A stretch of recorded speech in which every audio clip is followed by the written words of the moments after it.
कैसे हैं स्टूडेंट आप लोग। आई होप अच्छे ही होंगे। जैसा कि मैंने अपने लास्ट वीडियो में बताया था कि मैं सबसे पहले आपके यूपी टेट हिंदी का कोर्स आपका कंप्लीट कराऊंगी। तो कल भी मेरा वीडियो हिंदी का ही था और आज भी मैं हिंदी का ही वीडियो डालूंगी। तो जैसा कि मैंने बताया था कि हिंदी में भी मैं पहले वो पेडागॉजी आपका क्लियर कराऊंगी। तो आइए बिना टाइम वेस्ट किए हम लोग शुरू करते हैं, हिंदी का कोर्स स्टार्ट करते हैं। तो देखते हैं। ये फ्रेंड्स ये सेकंड पेपर है। जो भी सेकंड पेपर के लिए अप्लाई किए हैं उनकी तैयारी मैं करा रही हूँ।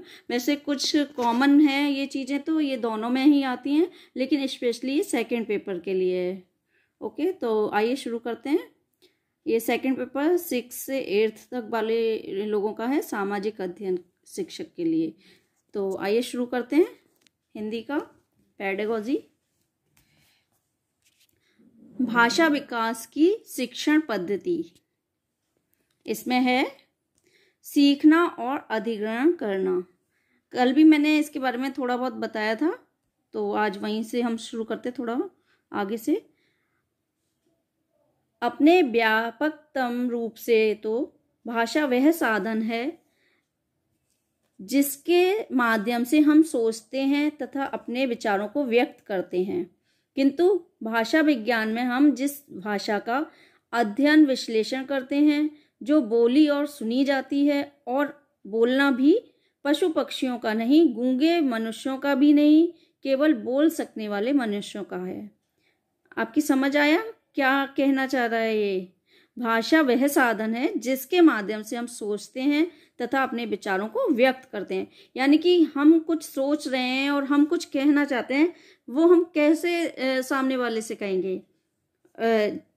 वही चीज भाषा कहलाती है, जिसके माध्यम से हम अपने विचारों को या भावों को दूसरे के सामने व्यक्त करते हैं।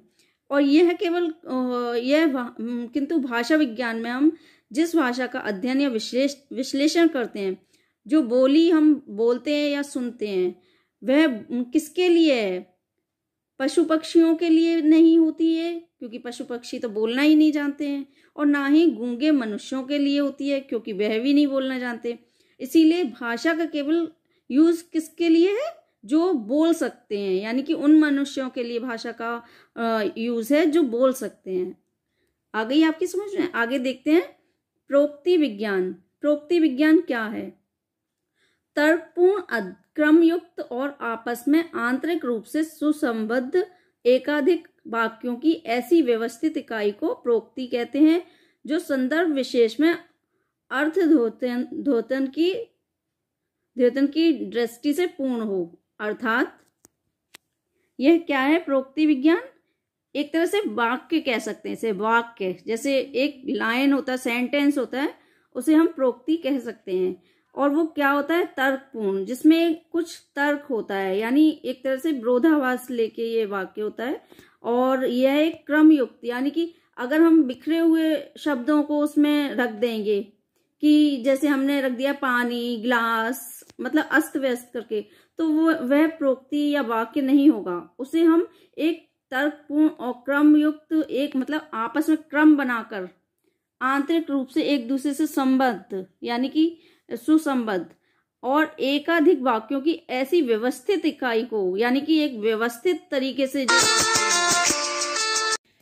हाँ, तो मैं क्या कह रही थी? मैं बोल रही थी कि जो एक क्रमबद्ध हो, मतलब प्रोक्ति का मतलब है एक तर्कपूर्ण, क्रमयुक्त और आपस में एक दूसरे से संबंधित, और वाक्यों का कुछ अर्थ भी होना चाहिए। ऐसा नहीं कि उसका कुछ अर्थ ही नहीं है, तो उसे प्रोक्ति कहते हैं, जो संदर्भ विशेष में अर्थ द्योतन की दृष्टि से पूर्ण हो, मतलब उसका कुछ अर्थ भी निकलता हो। इसका मतलब है कि उस दृष्टि से पूर्ण, अर्थ द्योतन की दृष्टि से पूर्ण हो, एक ऐसा वाक्य जिसके सारे शब्द एक दूसरे से संबंधित हो, और वह तर्कपूर्ण हो, और वह एक दूसरे, और जिसका कोई अर्थ निकलता हो, उसे हम क्या कहते हैं? प्रोक्ति।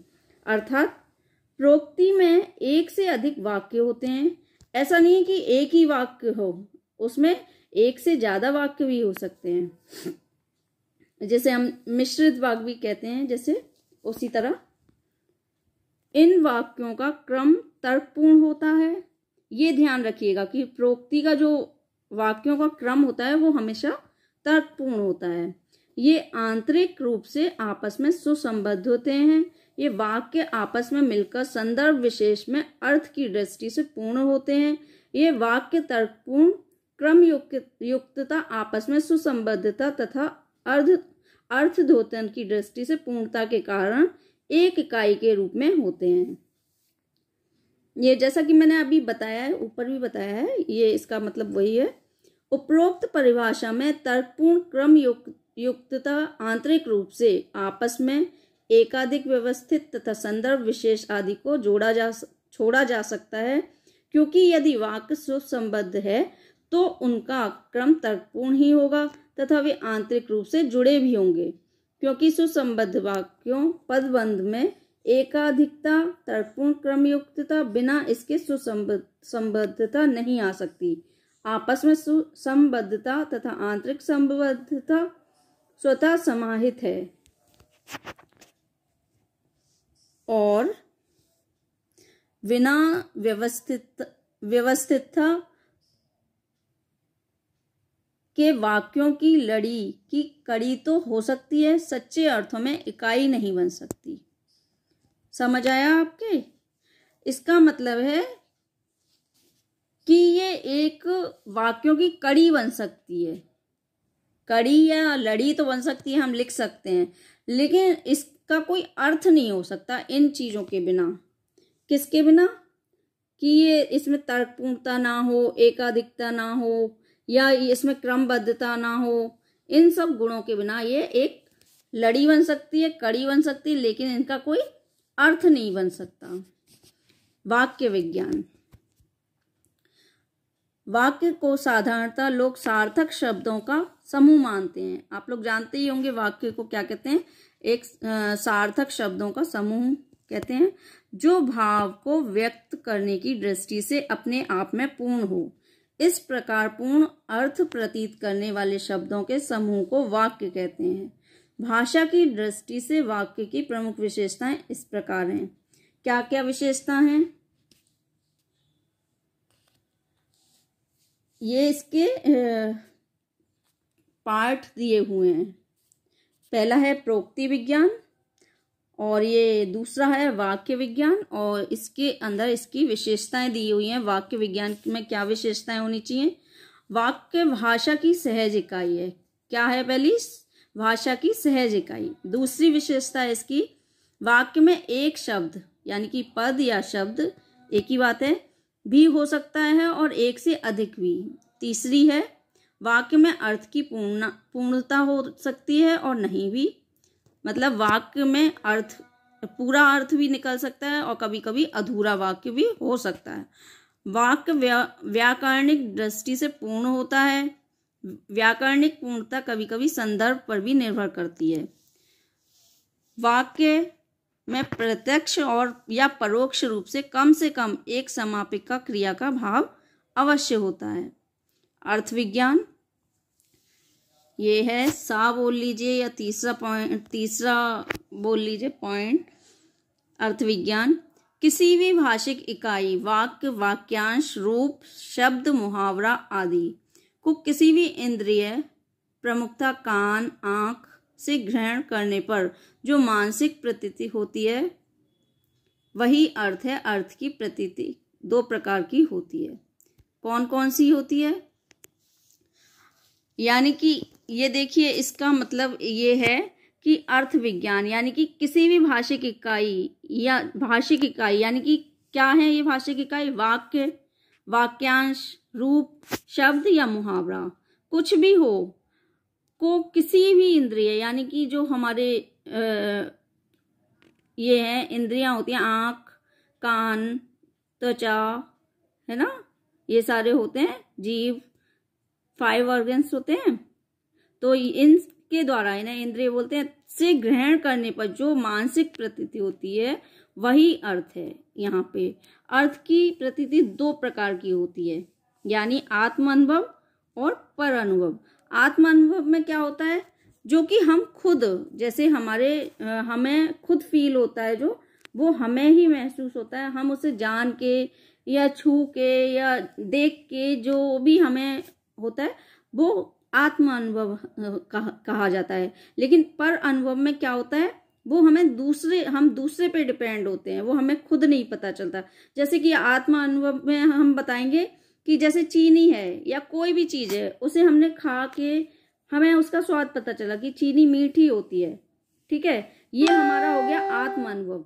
और पर अनुभव जैसे कि हम लोगों ने सुन रखा है कि जहर है, जहर को हम लोगों ने नहीं खाया है ना, तो वो क्या होता है, या करंट लगना हुआ तो हमें नहीं लगा, है ना।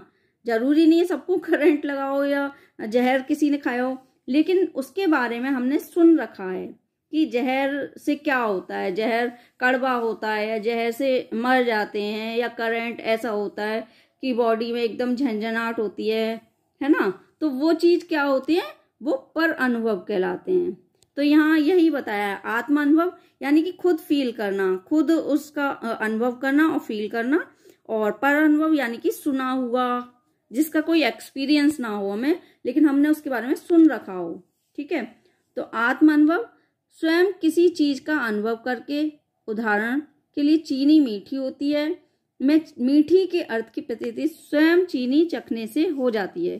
पानी गर्मी धूप के अर्थ की प्रतीति भी इसी प्रकार से हो सकती है। पर अनुभव से अनेक क्षेत्र ऐसे भी होते हैं जहां हमारी पहुंच नहीं होती, उस क्षेत्र से संबद्ध शब्दादि अर्थ की प्रतीति के लिए हमें दूसरों के अनुभव या ज्ञान पर निर्भर रहना पड़ता है। उदाहरण के लिए हम में से अनेक लोगों ने जहर नहीं देखा होगा, देखिए ये मैंने अभी आपको बताया था, किंतु दूसरों से ऐसा सुन रखा है कि जहर जीव को मार डालने वाला पदार्थ होता है। अतः जहर शब्द के अर्थ की प्रतीति का मूलाधार आत्म अनुभव न होकर पर अनुभव है। ऐसे ही आत्मा, ईश्वर आदि अन्य अनेक प्रकार के शब्द हो सकते हैं। ये मैंने अभी आपको समझा दिया है।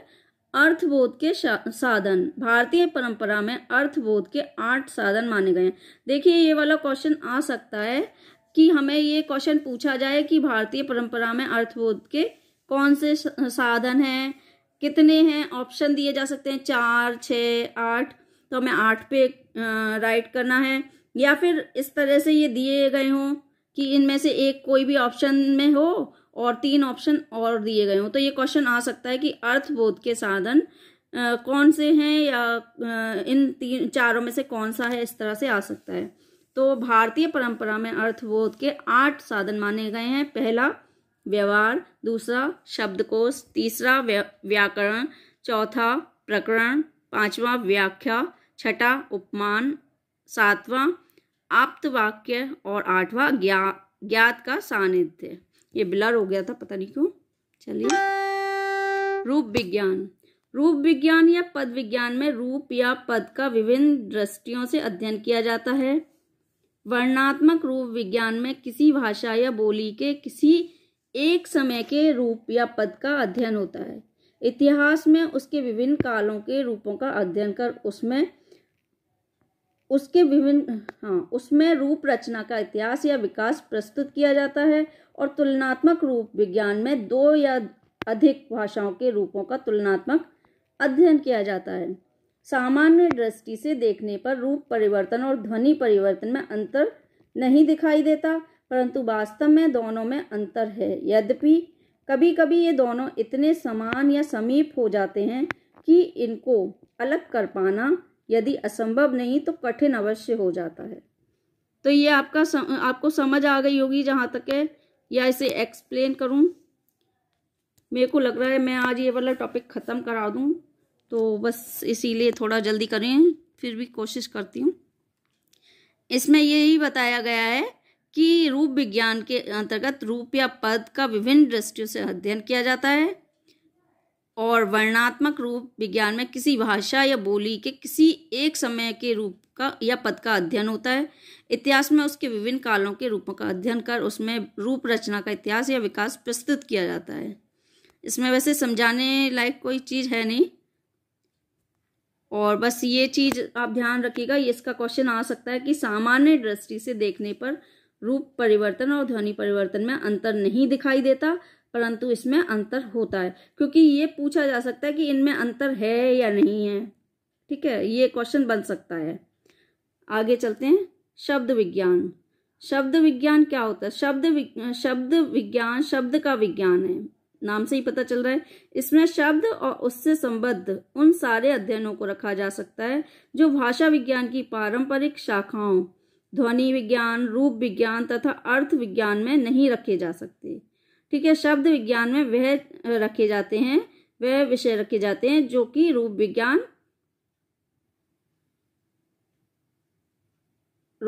और अर्थ विज्ञान में नहीं रखे जा सकते। शब्द अर्थ के स्तर पर भाषा की लघुत्तम स्वतंत्र इकाई है। इस परिभाषा में शब्द के संबंध में प्रमुखतः दो बातें कही गई हैं जो उसकी विशिष्टता मानी जा सकती हैं। का यह अर्थ के स्तर की लघुत्तम इकाई है, अर्थात इसका एक स्पष्ट अर्थ होता है जो अर्थ स्तर पर लघुत्तम यानी कि वाक्य, उपवाक्य, पदबंध तथा पद की तुलना में होता है। यह ध्वनि के स्तर की लघुत्तम इकाई नहीं है, क्योंकि इसमें एक ध्वनि भी हो सकती है और अधिक भी। ये याद रखिएगा, ये वाला क्वेश्चन बन सकता है यहाँ से कि इसका अर्थ स्पष्ट होता है जो अर्थ स्तर पर लघुत्तम इकाई क्या है? वाक्य, उपवाक्य और पदबंध या पद की तुलना। ठीक है, कहाँ थे हम? अधिक भी हो सकता है। ख है, यह इकाई स्वतंत्र है, अर्थात प्रयोग में या अर्थ व्यक्त करने के लिए इसे किसी और की सहायता की आवश्यकता नहीं होती। उपसर्ग भी अर्थ के स्तर पर लघुत्तम इकाई नहीं है। और ता प्रत्यय भी सुंदरता, किंतु ये शब्द नहीं माने जा सकते क्योंकि अर्थ की लघुत्तम इकाई होते हुए भी इनका अकेले प्रयोग नहीं हो सकता। इसके अर्थ की सार्थकता किसी के साथ होने पूर्णता पर ही है और उसी रूप में ये प्रयोग में आ सकते हैं। इस प्रकार के यह परतंत्र हैं। इसके विपरीत पूर्ण एक शब्द है क्योंकि उसमें उपरोक्त दोनों बातें हैं। यह लघुत्तम इकाई भी है और स्वतंत्र वह पूर्ण है भी। तो ये जो दिए हैं ना, ये उपसर्ग है, उपसर्ग का आ है और ये प्रत्यय का ता है। ठीक है, तो ये इनका कोई अर्थ नहीं बनता। जब ये किसी शब्द के साथ जोड़े जाते हैं तभी इनका अर्थ होता है। तो ये है शब्द विज्ञान के अंतर्गत कि अगर कोई भी शब्द हम खाली ऐसे ही लिख देंगे तो उसका क्या अर्थ होगा? कुछ नहीं। उसका अर्थ तो तभी बनेगा ना जब हम उसे पूरा शब्द बनाएंगे। आगे चलते हैं। ध्वनि विज्ञान। संस्कृत में ध्वनि विज्ञान का पुराना नाम शिक्षा शास्त्र पेडागोजी था। हिंदी में इस प्रसंग में फोनिटिक्स के लिए मुख्यतः ध्वनि विज्ञान, ध्वनि शास्त्र अथवा स्वन विज्ञान आदि तथा फोनोलॉजी के लिए ध्वनि प्रक्रिया, स्वन प्रक्रिया या स्वनिम विज्ञान और फोनोलॉजी के लिए ध्वनि प्रक्रिया, स्वन प्रक्रिया या स्वनिम विज्ञान का प्रयोग किया जाता है। ध्वनि विज्ञान के अंतर्गत वाचन तथा श्रवण कौशलों का प्रयोग किया जाता है। ये देखिए, इसका नाम याद रखिएगा। ध्वनि विज्ञान को क्या कहते हैं? संस्कृत में ध्वनि विज्ञान का पुराना नाम, ये संस्कृत में ध्वनि विज्ञान का पुराना नाम शिक्षा शास्त्र और इसे पेडागोजी कहा जाता है। ये ध्यान रखिएगा, ये क्वेश्चन बन सकता है। ठीक है। लिपि विज्ञान। लिपि तो जानते ही होंगे आप लोग। भाषा अपने मूल रूप में ध्वनि पर आधारित होती है। ध्वनियां ही उच्चारित होती हैं और सुनी जाती हैं। इस प्रकार भाषा की काल और स्थान की दृष्टि से सीमा है। वह केवल तभी सुनी जा सकती है जब बोली जाती है तथा वही तक सुनी जा सकती है जहां तक आवाज आ सकती है। काल और स्थान की इस सीमा के बंधन से भाषा को निकालने के लिए लिपि का जन्म हुआ। निश्चय ही भाषा के विकसित हो जाने के बाद ही लिपि का विकास हुआ होगा। लिपि और भाषा के संबंध से यह अर्थ है कि भाषा अपने मूल रूप में ध्वनियों पर आधारित है। लिपि में उन ध्वनियों या कुछ भाषाओं में शब्दों को रेखाओं द्वारा व्यक्त करते हैं, अर्थात दोनों के में माध्यम का अंतर है। लिपि विज्ञान के अंतर्गत अक्षरबोध है और उनके उच्चारण को महत्व दिया जाता है। अक्षरों का विभाजन स्वर और व्यंजनों के रूप में किया जाता है। तो देखिए भाषा को हम कैसे बोलेंगे, ठीक है, बोल लेंगे भाषा को, लेकिन हम उसे लिखेंगे तो हमें लिखने के लिए उसके लिए कोई माध्यम चाहिए। हम लिपि, फिर इसीलिए लिखने के लिए उसका माध्यम बनाया गया लिपि, ठीक है। लिपि बहुत जरूरी है भाषा को लिखित रूप में दर्शाने के लिए या लिखित रूप में अपने विचारों को व्यक्त करने के लिए, ठीक है। क्योंकि भाषा तो तभी तक दूसरे तक पहुंच सकती है जब कुछ बोला जाए या बोली में बोला जाए या कुछ आवाज हो, लेकिन जब लिखा जाता है तो लिखने के लिए तो लिपि की आवश्यकता ही होती है। भाषा कौशल। भाषा कौशल एक अभिव्यक्ति का साधन है जिसमें सुनने, बोलने, पढ़ने या लिखने का कौशल सम्मिलित होता है।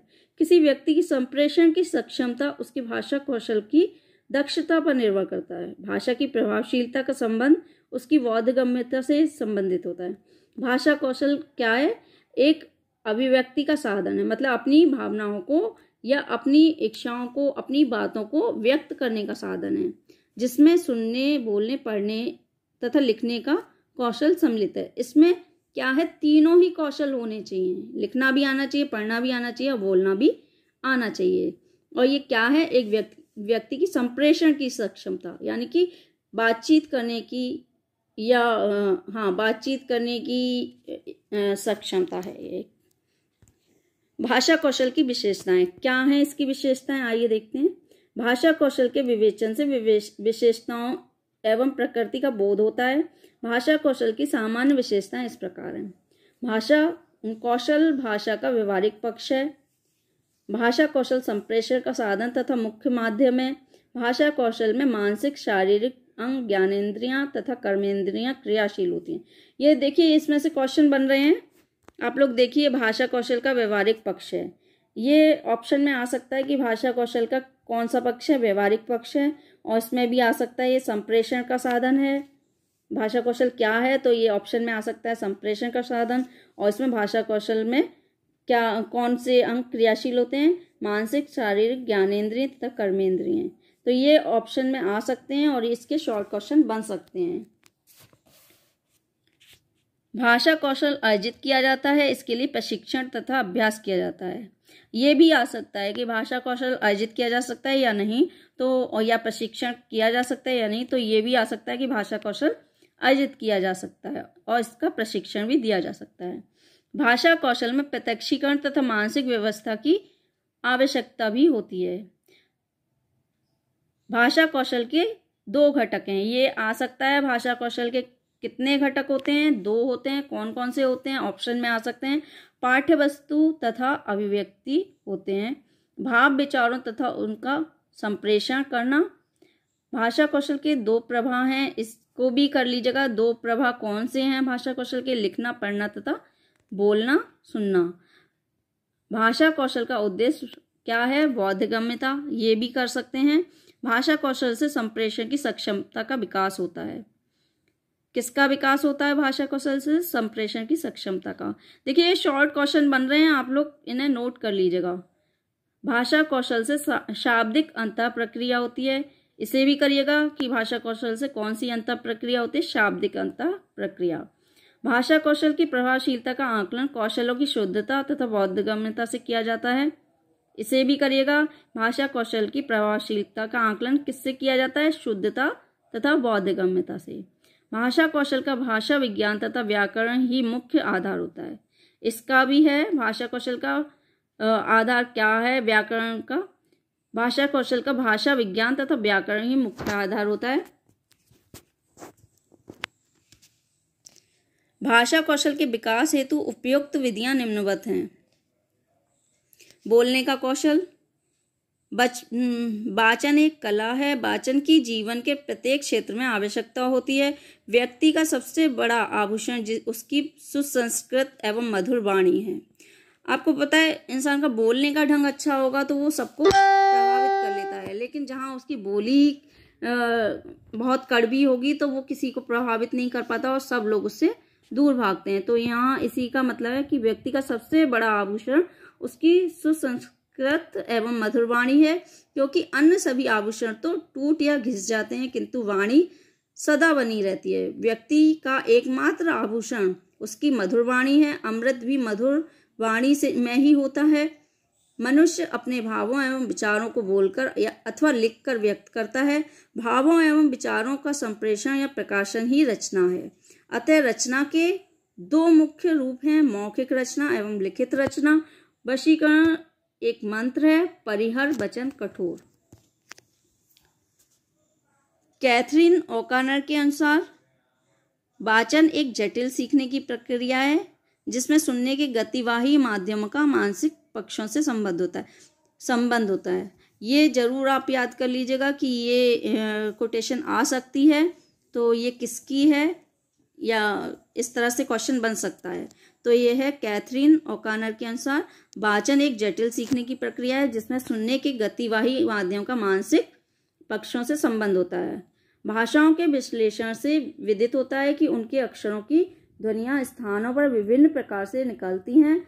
इसका अर्थ यह हुआ कि अक्षर ध्वनि परिस्थिति अनुसार बदल जाती है। इसीलिए इन भाषाओं के विद्वानों ने शुद्ध उच्चारण के लिए नियमों को प्रतिपादित किया है, परंतु हिंदी देवनागरी लिपि में ऐसा नहीं है। अक्षरों की ध्वनियां नहीं बदलती हैं। इसीलिए हिंदी के शिक्षकों को भाषा सिखाने अथवा वाचन के लिए अलग से आवश्यकता नहीं होती। वाचन में शब्दों के उच्चारण का विशेष महत्व होता है। शब्दों का शुद्ध उच्चारण होना चाहिए। हिंदी देवनागरी लिपि में कभी भी ध्वनियां चेंज नहीं होती हैं, ये ध्यान रखिएगा। ये ऑप्शन में आ सकता है कि किस लिपि में ध्वनियां चेंज नहीं होती हैं। शॉर्ट क्वेश्चन बन सकता है इसका। भाषा शिक्षण वाचन एवं लिखने से आरंभ किया जाता है। इस संबंध में सभी एक मत नहीं है।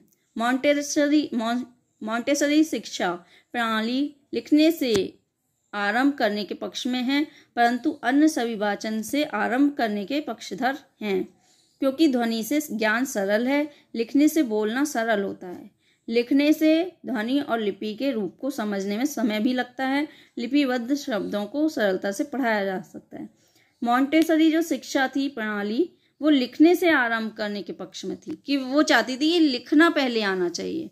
लेकिन अन्य क्या चाहते थे कि नहीं, लिखना तो कठिन है, लिखने के लिए पहले लिपि को जानना चाहिए और भाषा को जानना चाहिए, और भी चीज़ें हैं तो वो कठिन होती है और उसमें टाइम भी लगता है। तो अन्य जो इसके पक्षधर नहीं थे वो कहते थे नहीं, बोलना ज़्यादा आसान है। वाचन की विशेषताएं। सुंदर वाचन में निम्नलिखित गुण होने चाहिए। कौन कौन से होने चाहिए? देखिए ऑप्शन में आ सकते हैं और इसके शॉर्ट क्वेश्चन बन रहे हैं कि सुंदर वाचन में कौन कौन से गुण होने चाहिए। मधुरता, प्रभावोत्पादकता तथा चमत्कारपूर्ण ढंग से उतार चढ़ाव के साथ वाचन होना चाहिए। प्रत्येक अक्षर का शुद्ध तथा स्पष्ट होना, उच्चारण करना, प्रत्येक शब्द को अन्य शब्दों से अलग करके उचित बल तथा विराम के साथ पढ़ना, वाचन में सुंदरता के साथ प्रभाव बनाए रखना, आवश्यकता अनुसार उचित हाव भाव का होना तथा समान गति से पढ़ना। पढ़ने का कौशल।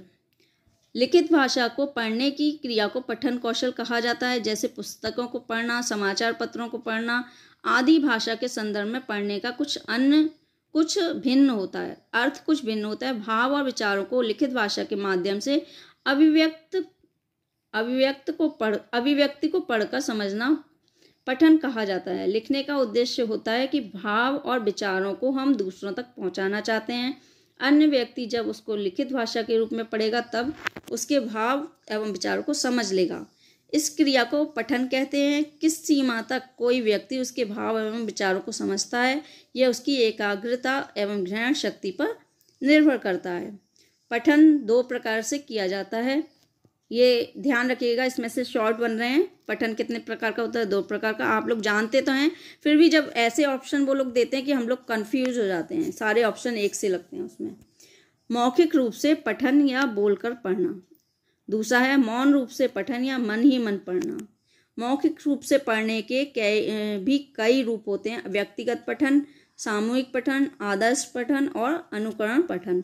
ये देखिए ये ऑप्शन है और इसमें शॉर्ट क्वेश्चन बन रहे हैं, आप लोग देख लीजिएगा कि कौन कौन से इसके ऑप्शन में आ सकते हैं। पठन के आवश्यक कारक। लिखित भाव एवं विचारों को मौखिक या मौन रूप में पढ़कर बोधगम्य करने में निम्नलिखित कारक होते हैं। नंबर 1, पठन में दृश्य इंद्रिय सामान्य तथा क्रियाशील होना। दूसरा है लिखित भाषा लिपि का ज्ञान होना।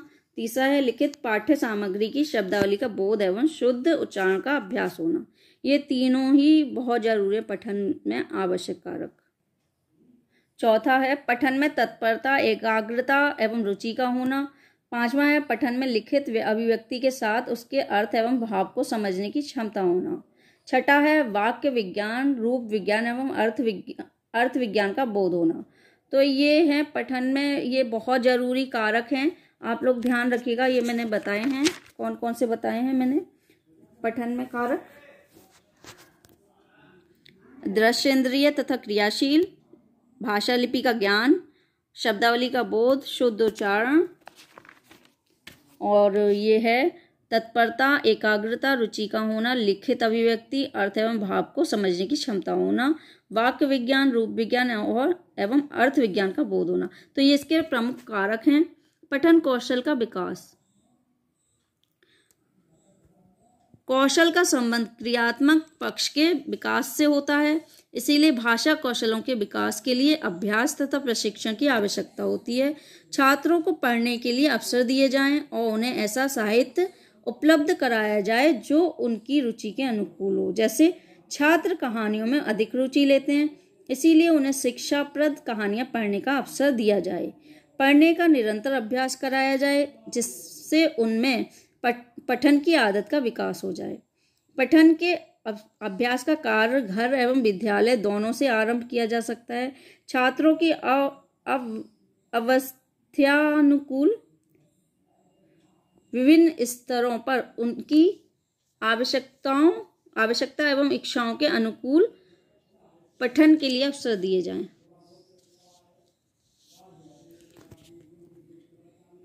लिखने का कौशल। लिखने का कौशल है ये राइटिंग स्किल। रचना भावों एवं विचारों की कलात्मक अभिव्यक्ति है। वह शब्दों को क्रम से लिपिबद्ध सुव्यवस्थित करने की कला है। ये ध्यान रखिएगा, ये शॉर्ट क्वेश्चन इसका बन रहा है। लिखने का कौशल क्या है, ठीक है। भावों एवं विचारों की यह कलात्मक अभिव्यक्ति जब लिखित रूप में होती है तब उसे लेखन अथवा लिखित रचना कहते हैं। ये भी क्वेश्चन बन रहा है कि लिखित रचना क्या होती है।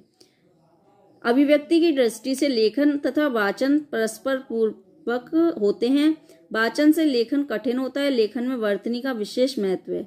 लेखन में वर्तनी का विशेष महत्व है। ये शॉर्ट क्वेश्चन बन रहा है। इसका ऑप्शन में आ सकता है कि किसका महत्व है लेखन में, और वर्तनी उसके ऑप्शन में आ सकता है।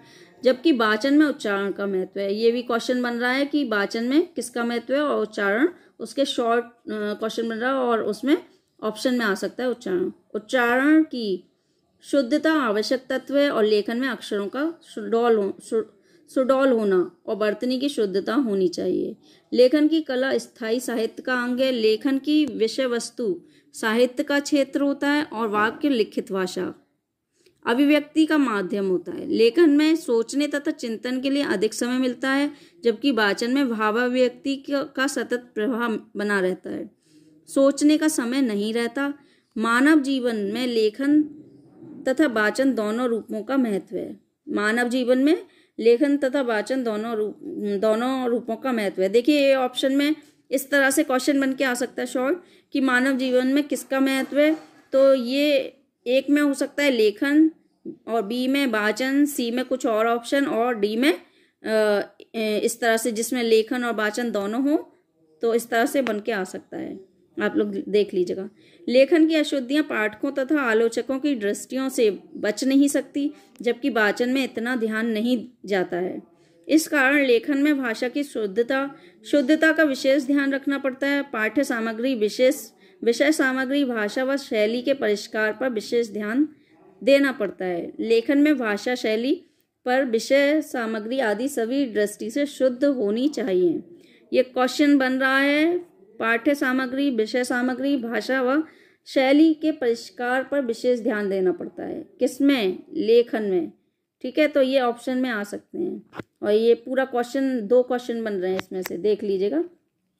लेखन के माध्यम से साहित्य की विधाओं एवं शैली का निर्माण तथा विकास किया जाता है। ये भी बना है कि लेखन के माध्यम से किसका विकास किया जा सकता है, और ये ऑप्शन में आ सकता है।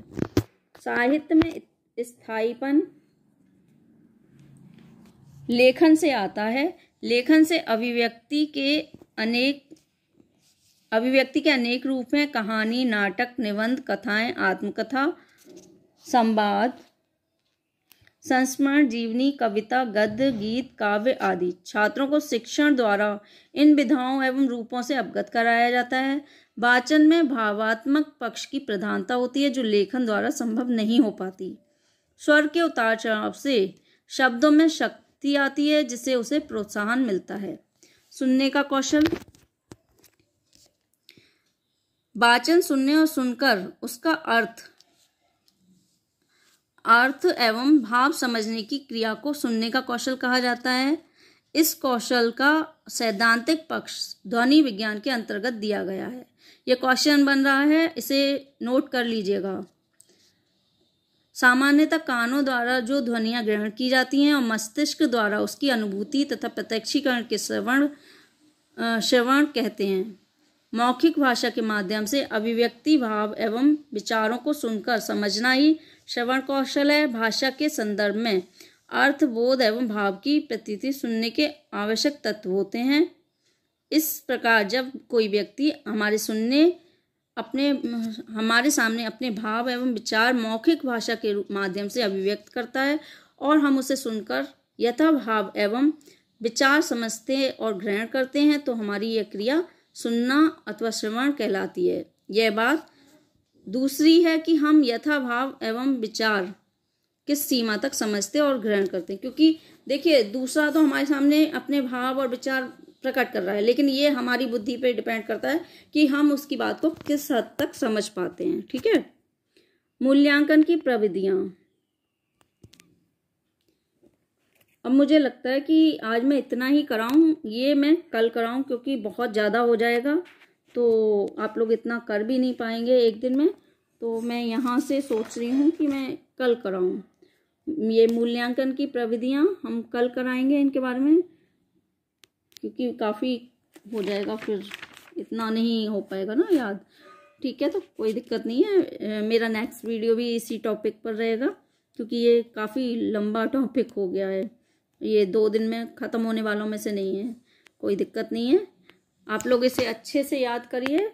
और जो शॉर्ट क्वेश्चन बन रहे हैं वैसे मैं बताती चली हूँ, और जो नहीं बताए हैं तो आप लोग देख लीजिएगा कि हो सकता है एक आध बीच में छूट गए हों, तो वो आप लोग अच्छे से देख लीजिएगा, क्योंकि इसमें कहीं बाहर से कुछ नहीं आना। ये जो है पेडागोजी, ये वही मैं करा रही हूँ जो आ सकती है पेपर में। इन्हीं में से क्वेश्चन बन के आएंगे, और पेडागोजी में और कहीं से क्वेश्चन बनकर नहीं आएंगे, क्योंकि हर बार यही रहती है, पेडागोजी चेंज नहीं होती है और इसी में से क्वेश्चन आते हैं। तो आप लोग अच्छे से इसे याद कीजिए, और जो नहीं समझ आ रहा हो वो पूछ लीजिएगा, कोई दिक्कत नहीं है। मैं दोबारा से उस टॉपिक को क्लियर कर दूंगी। तो जैसे कि जो लोग नए हैं सब्सक्राइब कर दीजिए, लाइक शेयर कमेंट करते रहिए। आप लोगों की लाइक बहुत महत्वपूर्ण है मेरे लिए। Thanks for watching.